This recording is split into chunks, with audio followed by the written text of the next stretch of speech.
Hi, my name is Scott Geiser, a Senior Extension Educator with Penn State University, and I'd like to welcome you to the wonderful, wicked world of weeds.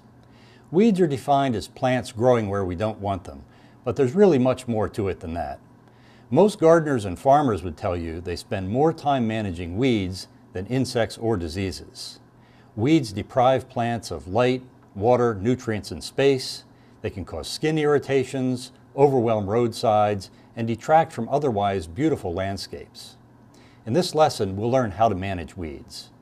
In order to do this, we'll have to learn how weeds survive and reproduce. And so a lot of what we'll learn is terminology related to this.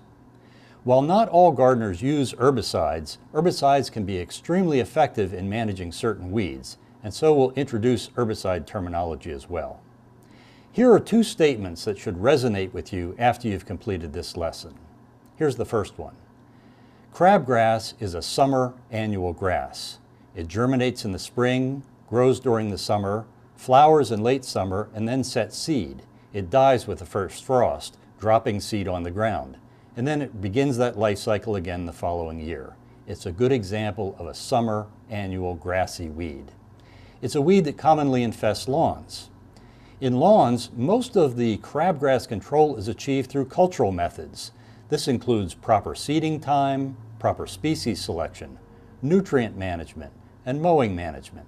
These are the backbone of controlling crabgrass control in lawns. In some cases, however, herbicides can be used to advantage. For instance, pre-emergence herbicides can be used in the spring as crabgrass is germinating to prevent its establishment. Later in the season, post-emergence herbicides can be used to control emerged crabgrass. Here's another example. Poison ivy is a broadleafed, woody vine. It's hard to control mechanically or culturally because of the skin rash it causes. In this case, herbicides can be extremely useful. Both selective and non-selective herbicides can be used.